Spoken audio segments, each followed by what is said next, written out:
So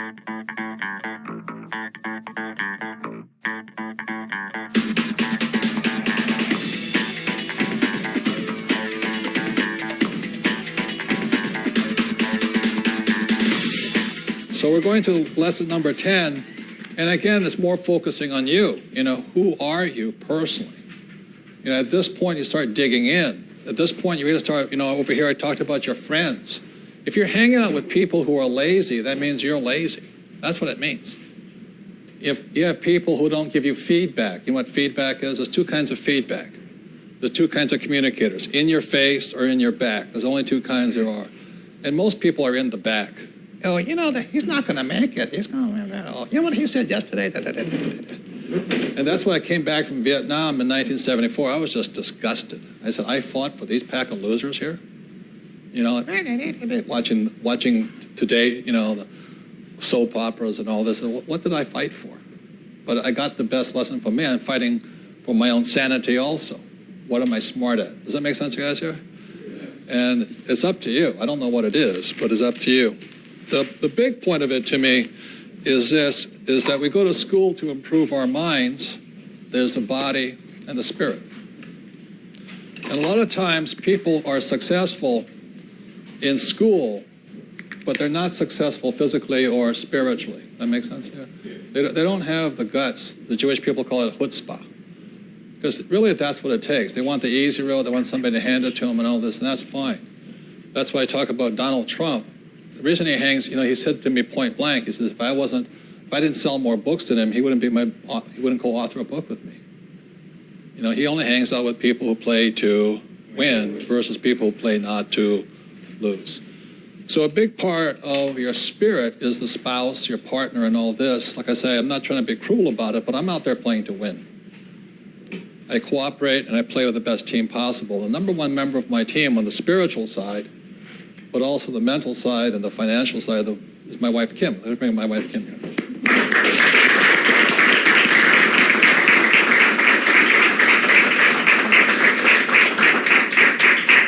She's physically beautiful, incredible mind, but she's a great, most loving person I've ever met in my life.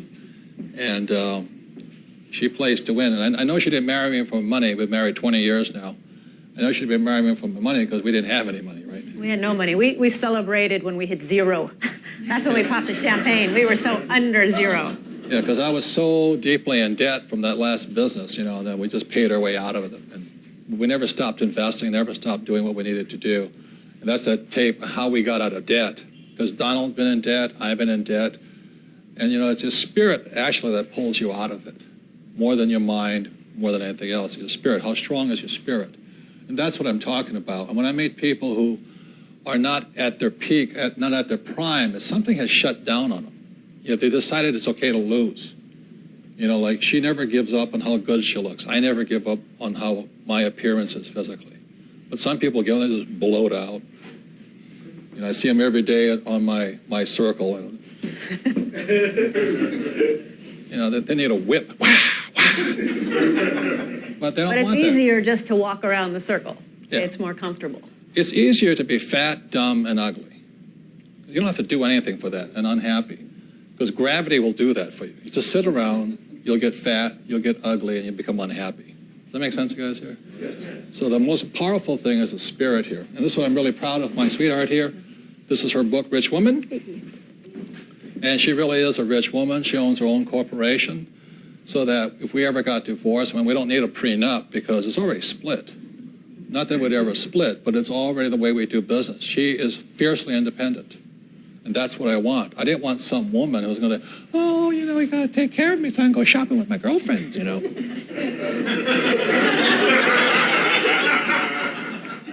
Well, some guys like that. Some guys like me, Tarzan, you, Jane, And then, well, no, there's different strokes for different folks. I wanted a partner in my life.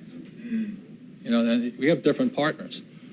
Anna Nicole Miller always wanted an old guy with a lot of money. She loved him, though, I'm sure. If he didn't have his money, I don't know if she'd love him, but who knows, what I'm saying? Everybody's got their own deal going with God. And my deal was that I wanted to marry a woman who was gorgeous, smart, kind, and likes to win. That's why I said you tee off on the men's tee, right?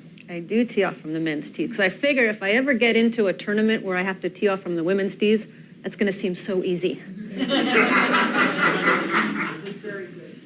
So that's what I do, and that's why I push it. And just to, we so are a team, and the reason Rich Woman came out is because Robert and I would travel the world, and he would be talking about the Rich Dad philosophy and the information, and then he would push me, literally push me on stage, because it was the scariest thing I could do, and he said, get up there and speak a little bit about women and investing, and he'd push me up there, and I'd do my 5 and 10 minutes, and then at the breaks, I would be inundated by women. Doesn't matter what city, what country, same issues, same questions, and that's where Rich Woman came about, was answering and really addressing those issues that are unique to women when it comes to money and investing.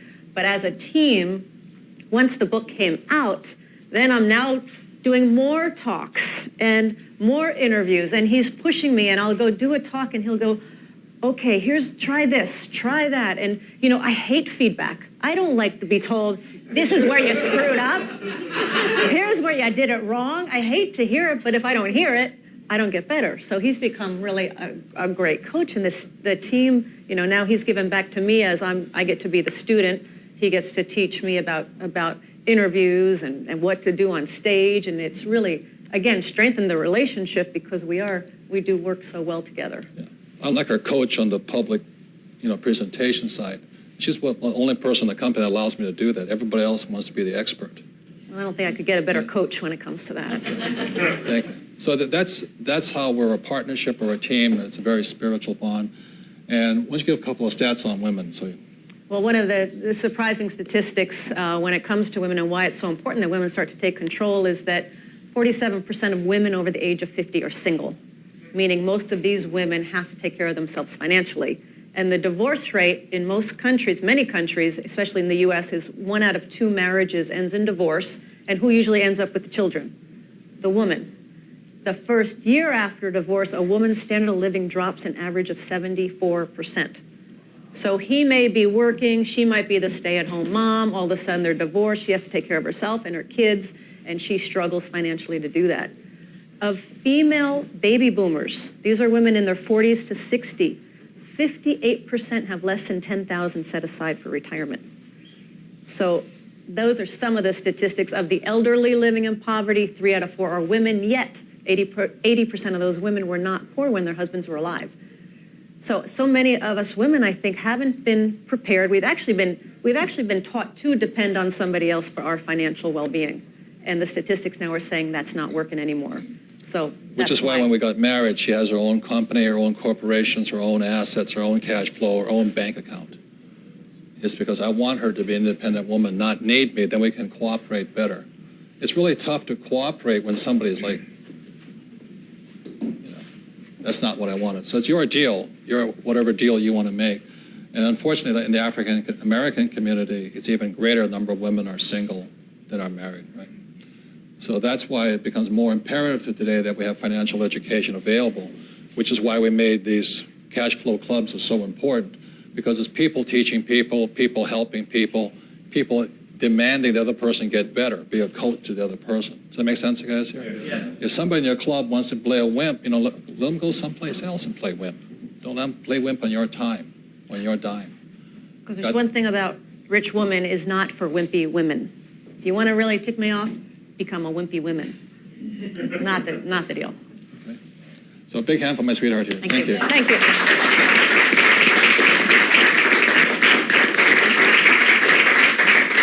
So I'm going to give you, the last part was why the rich are getting richer, or what some of the distinctions are. When you look at the quadrant again, number one, you got to find your genius. I mean, what is it you're really good at? What is it, win or lose, you want to play the game? Bowling, if I lose, I don't want to play again. But I don't need to be a bowler. But in business, when I lose, I just get more stimulated. I go, that's it. I just lost a real estate deal yesterday. I am just, what? It just inspires me to go after another deal now. So what happens is if you're a true winner, losing inspires you to win more. And if you're a loser, you're crushed spiritually. You've lost. Does that make sense, you guys? Yes. So these guys here, because for most of them, they don't have much financial education, what they need are securities. That's why these guys develop them, and they sell securities to these people. They call stocks, bonds, mutual funds, REITs, stuff like that. They're secure, they're packaged. It's like going to the supermarket and buying a filet, a roast, ribs, and all that. They've already chopped up the beast and given it to you. Does that make sense, you guys here? So they pre-package everything. The FDA, what is FDA food? Anyway, the government says, this thing is free of salmonella or whatever it is. They have all the highest standards. And for most people, 90% of the population, they should buy securities. But they're the least secure of all the assets. Because these guys are just stealing blind from these guys, taking in fees and all this legally. Okay, so it's very, very different mentality. What happens on this side over here is it's called putting a deal together. You put a deal together. And that's the difference. That's what these guys are doing. So to get from the rat race to the fast track, you really have to understand this. You should understand, about sales and marketing and business and all this stuff, so you can put a deal together. So I'm not out there looking for securities, stocks, bonds, and mutual funds. I sell securities. When I take a company public, I sell stock. I don't buy stock. These guys buy, these guys sell. Does that make sense, you guys here? There's a very big, these guys save, these guys borrow.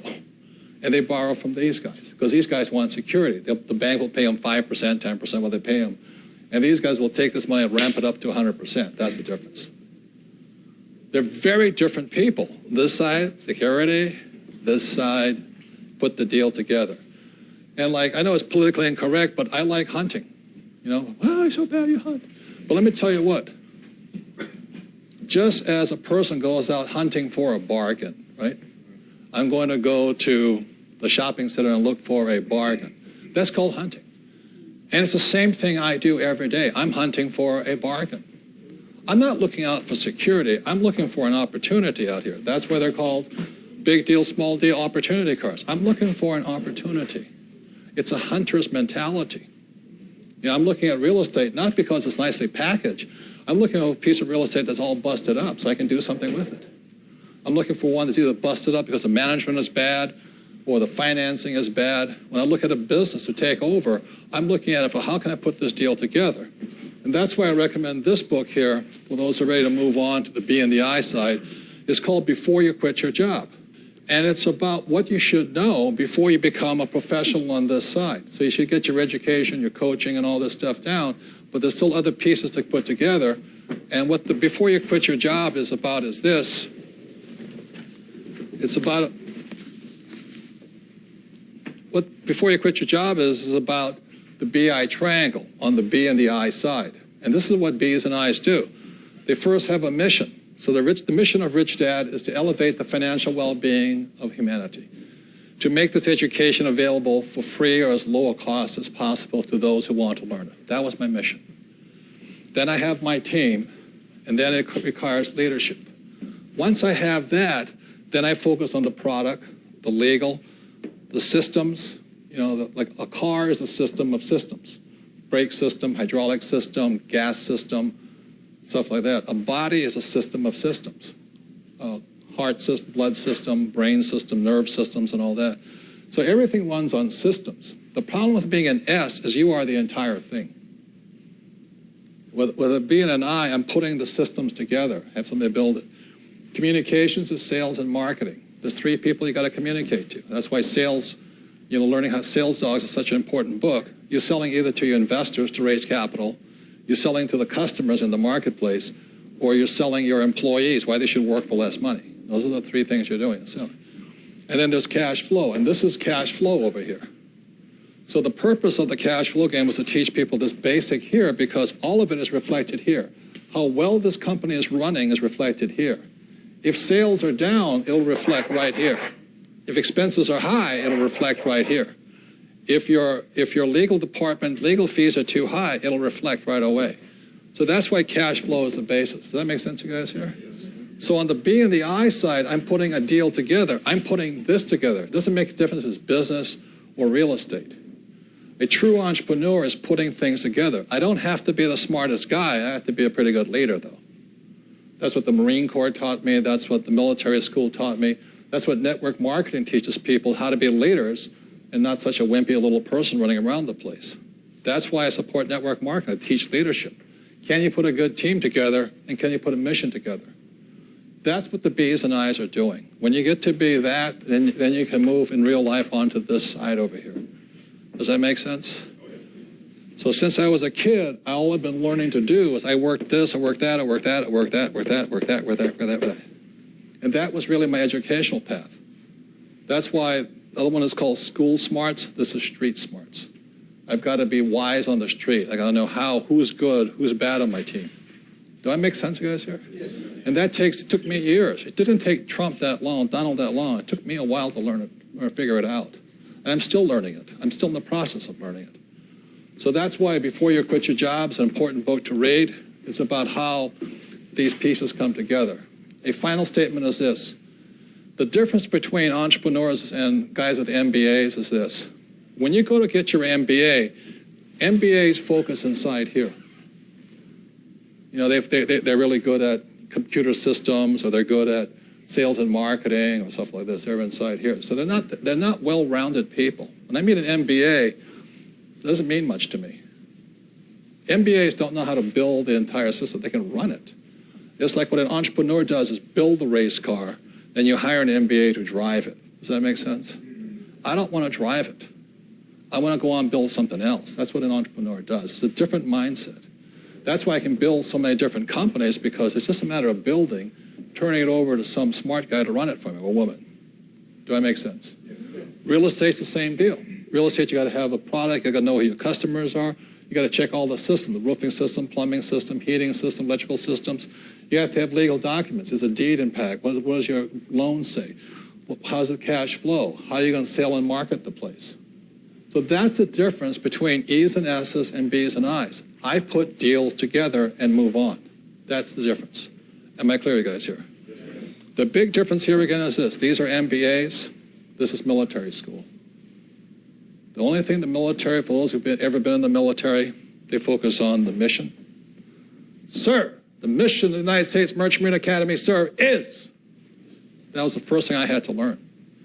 The mission of the United States Marine Corps, sir, is to travel to a faraway country, meet nice people, and shoot them. Yes, thank you. Not really, I'm only kidding, you know. But that's why I'm a Marine. You know, we were clear on our mission. Our mission was to kill them. That was what we're drilled into our head. Then you want to make sure you have the strongest team. I learned trust like I have never learned trust. I have a very good friend. He says, I'm alive today because dead men kept fighting. You know, he said there were guys who just shot the heck and they just kept pulling the trigger so he could escape. And when I came back to the States, I didn't find that out here. I found a bunch of wimpy MBA students, draft dodgers running our politics. You know, I just understand it. And then, are you a good leader? What a leader has the ability to do, what we learned in the Marine Corps, was ask young men to give their lives for their country. If you can do that, you can sell. Does that make sense, guys? Here? Yes. And so those are the skills. So the reason I like network marketing and the military, police work and all this, is you learn this, and business schools teach you this. I believe the reason Donald Trump is so successful is he went to military school and he has his MBA. That's the difference. You guys got that? Yes. So it's up to you. It's who's on your team. Are you playing to win? You want to invest in securities here, small deals here, or fast track deals? It all comes down to how strong all of these 8 pieces are. If you have all pieces strong, you're very successful. You have some weak pieces here, the company suffers or dies, and it shows up in the cash flow statement. Our company, Rich Dad, was dying because we had a lot of MBA people who couldn't sell running the company. We had accountants and attorneys running our company, but they couldn't sell. Not creative people. I had to get rid of them. Get back to the mission. Does that make sense? Yes. So, you know, thank you very much. These are the 10 lessons. I wish you the best of luck. Remember, give and you shall receive. Teach other people, because that's what the board game was set up to do.